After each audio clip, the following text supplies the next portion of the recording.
Radhe Radhe everyone. तो आज हम लोग स्टार्ट करने जा रहे हैं हमारा चैप्टर फर्स्ट का नेक्स्ट टॉपिक, जो कि हमारा क्लास 10th के लिए है।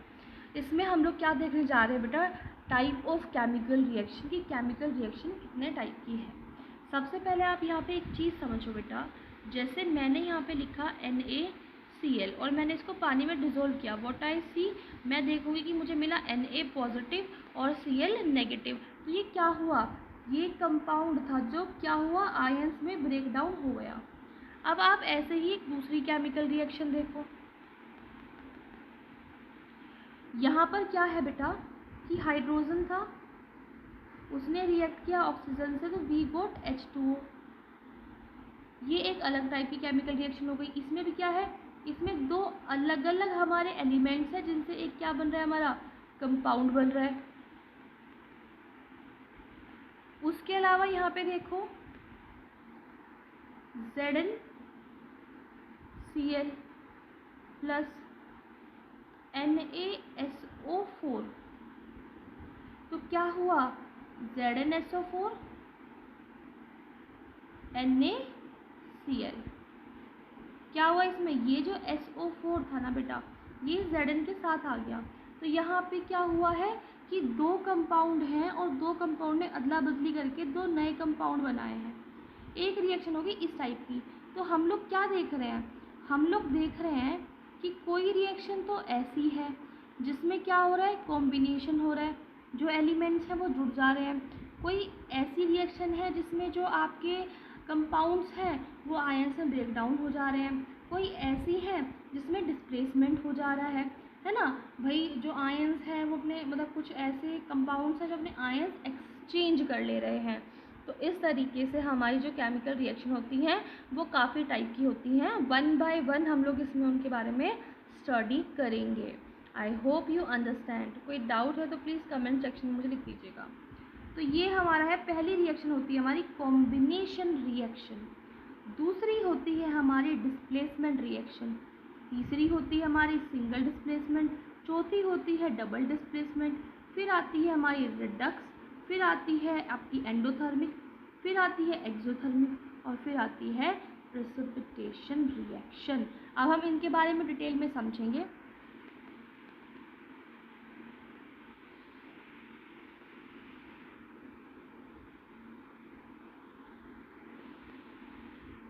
हम कलर चेंज कर लेते हैं इसका। देखिए बेटा, अब नॉर्मली क्या है, अगर मैं बात करूँ तो ज़रा समझो, हम लोग पहली रिएक्शन के बारे में बात करने जा रहे हैं। वो रिएक्शन हमारी कौन सी बेटा,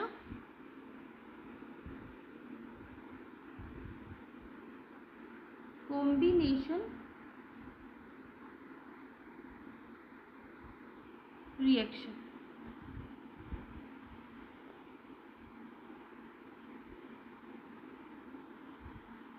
तो आप ज़रा समझिएगा, कॉम्बिनेशन रिएक्शन के अंदर अगर मैं बात करूं बेटा Zn प्लस SO4, तो इन दोनों को मिलाकर क्या बना बेटा, ZnSO4। अब अगर हम लोग बात करें H प्लस Cl, हमने हाइड्रोजन किस रिएक्शन का बेटा, क्लोरीन से, तो व्हाट आई सी, क्या बना बेटा, HCl। तो यहाँ हम क्या देख रहे हैं कि ये हमारा एक एलिमेंट है, ये हमारा एक और एलिमेंट है। जिन दोनों एलिमेंट ने आपस में रिएक्शन करा है तो हमारा क्या बना है, कंपाउंड बना है। तो बेसिकली क्या होता है बेटा, कॉम्बिनेशन रिएक्शन का मतलब होता है एडिशन रिएक्शन, मतलब जुड़ना। जब दो एलिमेंट आपस में जुड़कर एक नया कंपाउंड बनाते हैं, या फिर जब दो कंपाउंड आपस में जुड़कर एक नया कंपाउंड बनाते हैं, हम लोग उसे क्या कहते हैं, कॉम्बिनेशन रिएक्शन। ऐसा भी हो सकता है कि एक एलिमेंट और एक कंपाउंड मिलके आपस में एक नया कंपाउंड बनाए, तो उसे क्या कहेंगे हम लोग, कॉम्बिनेशन रिएक्शन कहेंगे। कॉम्बिनेशन का मतलब होता है जुड़ना, जब दो एलिमेंट आपस में जुड़ जाते हैं उसे हम लोग कहते हैं बेटा कॉम्बिनेशन रिएक्शन।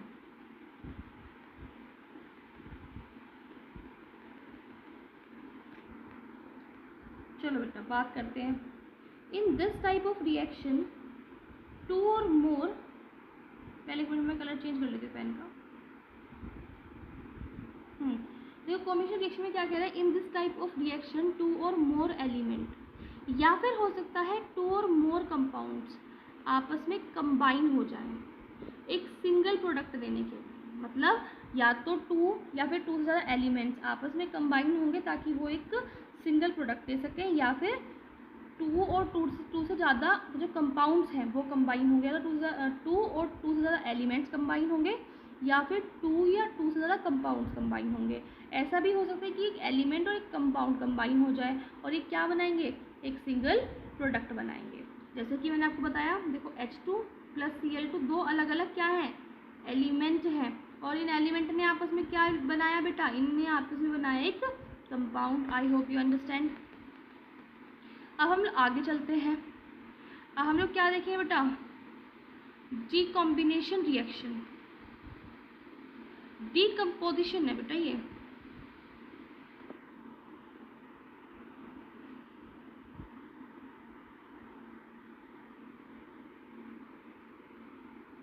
हाँ सर डीकम्पोजिशन रिएक्शन के बारे में हम लोग देखेंगे यहाँ पे। अब देखो ज़रा बेटा, जो डीकम्पोजिशन रिएक्शन होती है,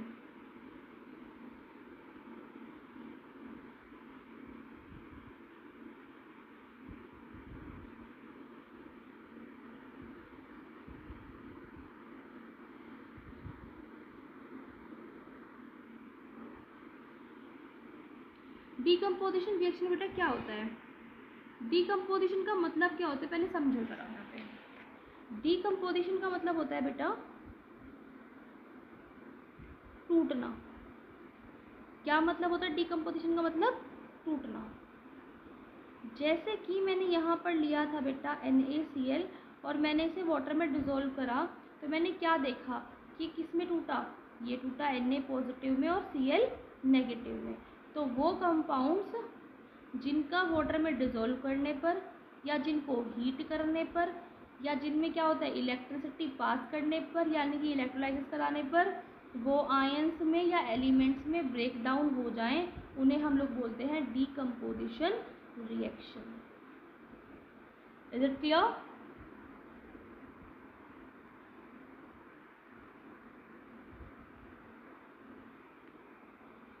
अब हम लोग आते हैं, अब देखो यहाँ पे एक बार डीकम्पोजिशन रिएक्शन आप देखो, डीकम्पोजिशन रिएक्शन तो क्या होता है बेटा, डीकम्पोजिशन रिएक्शन में एक सिंगल रिएक्टेंट जो होता है, सिंगल रिएक्टेंट मतलब इसमें जो रिएक्टेंट होगा बेटा वो हमेशा क्या होता है, सिंगल होता है।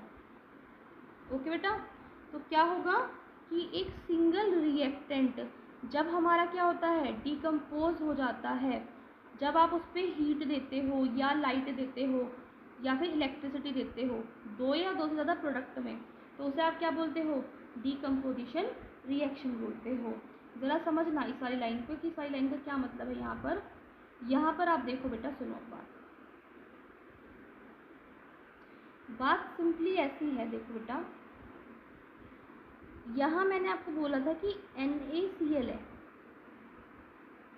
इसको हमने वाटर में डिज़ोल्व करा और हमने इलेक्ट्रिसिटी दी, तो ये किस में टूटा, Na पॉजिटिव और Cl नेगेटिव में। मैंने अभी कहा कि डीकम्पोजिशन रिएक्शन के अंदर एक रिएक्टेंट होता है। कितने रिएक्टेंट है, एक रिएक्टेंट है। जब इसको इलेक्ट्रिसिटी दी गई तो किस में टूटा, Na पॉजिटिव में और Cl नेगेटिव में टूटा। जब वाटर के अंदर इसको डिज़ोल्व किया गया, या फिर हम बोल सकते हैं तो जब हमने इसको वाटर के अंदर डिज़ोल्व करा तो what we got, Na positive और Cl नेगेटिव। तो हमने कहा था डीकम्पोजिशन रिएक्शन वो होती हैं जिनमें हमारा रिएक्टेंट तो एक होता है लेकिन वो प्रोडक्ट एक या एक से ज़्यादा बनाता है। ये भी हमारा प्रोडक्ट है, ये भी हमारा प्रोडक्ट है। अब हम बात करते हैं कि हमने बोला कि देखो हीट, लाइट या फिर इलेक्ट्रिसिटी देने पे ब्रेक डाउन होते हैं ये। अब ज़रा समझना, आप मर्क्यूरी ऑक्साइड का एग्जाम्पल लो, मर्क्यूरियस ऑक्साइड सॉरी, तो दैट इज HgO। सुनो, मेरे पास ना टेस्ट ट्यूब है बेटा, राइट, और इसमें क्या है मेरे पास, मर्करी है। Mercury means HgO। मैंने क्या कराया बेटा, मैंने इसको हीट कराना स्टार्ट कर दिया। अब जैसे जैसे गर्म होना शुरू हुआ तो टेस्ट ट्यूब के अंदर क्या हुआ, यहाँ पर नीचे Mg रह गया, sorry Hg, note Mg, Hg।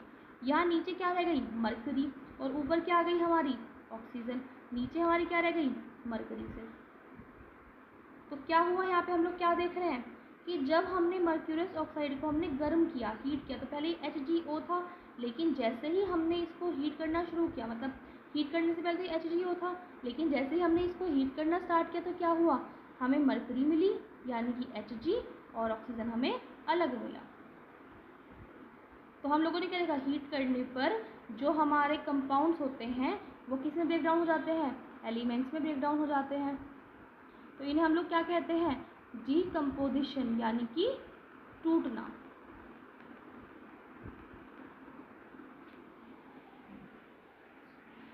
देखो जरा बेटा,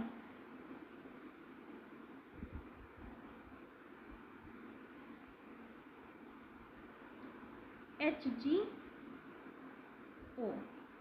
तो किस में टूटेगा बेटा, ये Hg और ऑक्सीजन में। और यहाँ पे हम लोग किसका सिंबल बना देंगे, हीट करने का। ये ट्रायंगल जो बनता है ना, एरो के ऊपर ऐसे एरो लग के जब ऐसे ऊपर ट्रायंगल बनाते हैं, इट मीन्स कि उस चीज़ को गर्म किया गया। जब HgO मतलब मर्क्यूरियस ऑक्साइड गर्म किया गया तो हमें क्या मिला, Hg और O मिला हमें। हम लोग आगे चलते हैं। अब हमारे आते हैं सिंगल डिस्प्लेसमेंट। सिंगल डिस्प्लेसमेंट हम लोग कैसे समझेंगे, सुनो बेटा। ये एक लड़का है, सपोज ये एक लड़का है अमन, ये इस बेंच पे बैठा हुआ है, और इसी से लग के एक दूसरी बेंच है जिस पर लड़का बैठा हुआ है नमन, और ये दोनों क्लास के टॉपर हैं, और ये दोनों क्लास के टॉपर फ्रंट सीट पे बैठे हैं। लेकिन एक इससे भी ज़्यादा, नमन से भी ज़्यादा इंटेलिजेंट एक लड़का है जिसका नाम है रोहन। तो इसने क्या किया, अब रोहन ज़्यादा इंटेलिजेंट है, तो इस वजह से मतलब क्लास का रूल ये है कि सिर्फ टॉपर बच्चे ही आगे बैठ सकते हैं, जो मतलब ब्रिलियंट होंगे, पढ़ने में ज़्यादा अच्छे होंगे।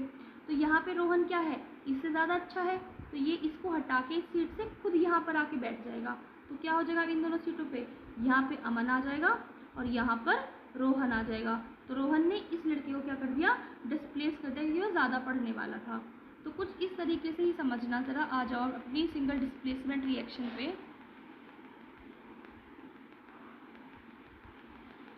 समझो ज़रा बेटा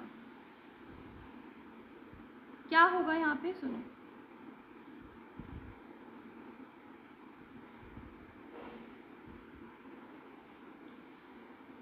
हम लोग ले लेते हैं बेटा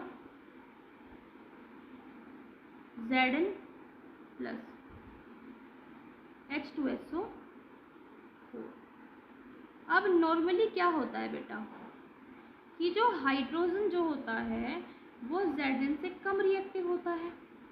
अब हमारी केमिस्ट्री में क्या रूल होता है कि जो ज़्यादा रिएक्टिव होता है वो कम रिएक्टिव को हटा के खुद उस जगह पे आ जाता है। जैसे मैंने क्या बताया था कि ज़्यादा टॉपर जो बंदा था, ज़्यादा ब्रिलियंट जो बच्चा था, वो कम ब्रिलियंट को हटा के उस सीट पे आ गया था।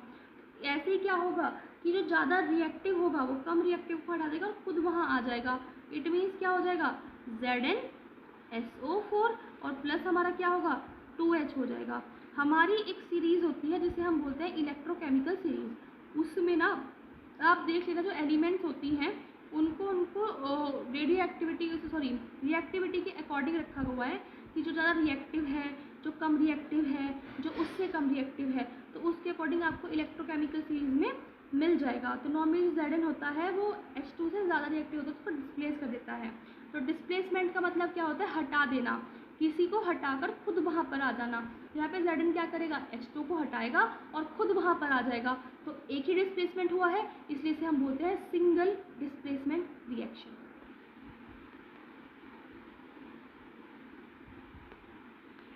तो यहाँ पे बेटा हम लोग आगे समझेंगे। सुनिए ज़रा, ये डिकम्पोजिशन स्पेलिंग गलत हो गई बेटा, DECOMP, ठीक है, ये सही कर लेना बेटा। अब बात है हमारे सिंगल डिस्प्लेसमेंट की। हमने बात करी थी तो हमने क्या कहा था कि एक ज़्यादा रिएक्टिव एलिमेंट जो होता है वो कम रिएक्टिव एलिमेंट को क्या कर देता है, डिस्प्लेस कर देता है।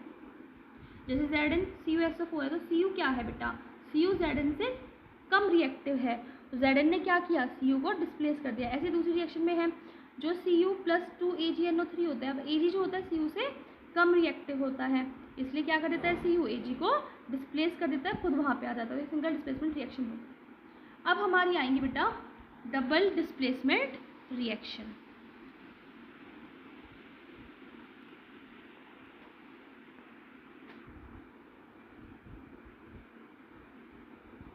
देखो बेटा, जैसे यहाँ पे है हमारा बच्चा ZnSO4 प्लस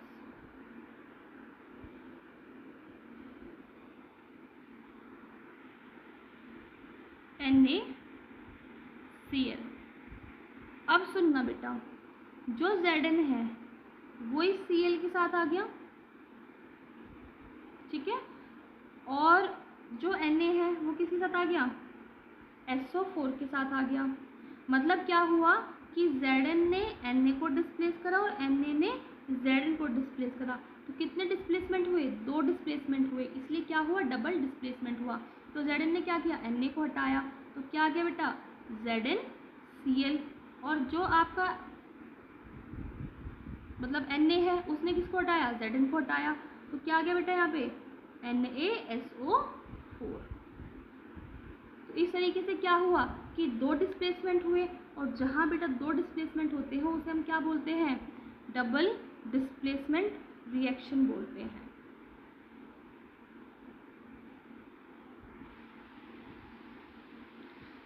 तो चलिए ज़रा यहाँ पे देखिए आप डबल डिस्प्लेसमेंट रिएक्शन के बारे में बेटा सुनो। एन एक्सचेंज ऑफ आयंस, मैंने आयंस एक्सचेंज बताया, the reactants take place give new रिप्रोडक्ट।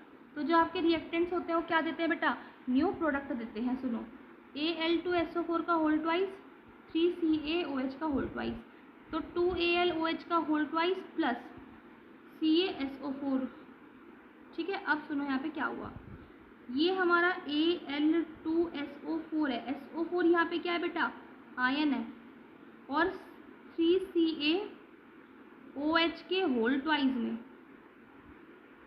क्या है बेटा, OH का होल ट्वाइस एक आयन है, SO4 और OH का होल ट्वाइस, ये दोनों आयन्स क्या हुए, आपस में एक्सचेंज हो गए, और जब 2 आयन्स आपस में एक्सचेंज हो गए तो क्या हो गया आपका, डबल डिस्प्लेसमेंट रिएक्शन हो गया। तो मतलब 2 आयन्स क्या होते हैं, एक्सचेंज हो जाते हैं, OH उधर से जाता है और SO4 इधर आ जाता है, तो इस तरीके से क्या हो जाती है बेटा, डबल डिस्प्लेसमेंट रिएक्शन हो जाती है। आई होप यू अंडरस्टैंड बेटा। अब हमारी आती है प्रिसिपिटेशन रिएक्शन। बेटा मेरी बात सुनो, आपने कितनी बार देखा होगा, अच्छा अपने घर पे घी बनाया है, जब हम घर पे घी बनाते हैं तो हम लोग क्या करते हैं, जो दही होता है उसमें से लोग मक्खन निकाल लेते हैं। तो पहले तो क्या होता है कि जब हम उसको घी बनाना स्टार्ट कर देते हैं तो लास्ट में ना एक वो बच जाती, एक चीज़ बच जाती है लास्ट में, घी बनाते टाइम जो बर्तन पे रह जाती है, तो वो क्या होता है, प्रिसिपिटेट होता है। मतलब ऐसी चीज़ जो रिएक्शन होने के बाद बिना घुली रह जाए, इंसोल्यूबल रह जाए, उस इंसोल्यूबल चीज़ को हम लोग क्या कहते हैं, उसे ही तो हम प्रिसिपिटेट बोलते हैं। जैसे सुनो, यहाँ पे देखो मैंने टेस्ट ट्यूब में क्या लिया था, मैंने लिया था PbNO3 का होल ट्वाइस, फिर मैंने इसमें डाला 2Ki। जब मैंने इसमें 2Ki डाला तो क्या हुआ, जो हमारा NO3 था उसने रिएक्शन कर ली K के साथ, और जो PbI2 बच गया हमारे पास, क्या बचा बेटा, PbI2। अब ये PbI2 या नीचे बच गया बिल्कुल बिना डिजोल्व हुआ, तो जो रिएक्शन के दौरान बिना डिजोल्व हुआ आया, जो बिल्कुल डिजोल्व ही नहीं हुआ है, उसे हम बोलते हैं प्रिसिपिटेट। प्रिसिपिटेट मतलब लास्ट में इंसोल्यूबल बच जाए। तो एक इंसोल्यूबल कंपाउंड जो होता है उसे हम लोग क्या कहते हैं, प्रिसिपिटेट कहते हैं, जो बिना घुला बच जाए। और ये होता कब है, जब 2 ऐसे सॉल्यूशन जो सोल्यूबल सोल्ट रखते हों उन दोनों को कंबाइन किया जाए। जैसे अगर हम यहाँ पर देखें PbNO2 का होल ट्वाइस है, तो ये भी सोल्ट रख रहा है, 2Ki है, तो इन दोनों ने आपस में रिएक्शन किया तो PbI2 हमारे पास बचा। ये क्या है हमारा, प्रिसिपिटेट है। तो कंडीशन ये है कि जो दोनों सॉल्यूशन आप ले रहे हो उनमें क्या होना चाहिए बेटा, सोल्यूबल सोल्ट होना चाहिए। तो वो आपस में रिएक्शन करेंगे तो क्या बच जाएगा आपके पास, प्रिसिपिटेट बच जाएगा। तो प्रिसिपिटेशन रिएक्शन कुछ नहीं होती, प्रिसिपिटेशन रिएक्शन वो होती हैं जिनमें एक लास्ट में इनसोल्यूबल सब्सटेंस बच जाता है। अब आती है हमारी रेडॉक्स रिएक्शन। रेडॉक्स रिएक्शन का सिंपली क्या होता है? रेडॉक्स रिएक्शन का सिंपली होता है बेटा, जिसमें वो रिएक्शन जिसमें क्या होता है, ऑक्सीडेशन और रिडक्शन दोनों एक साथ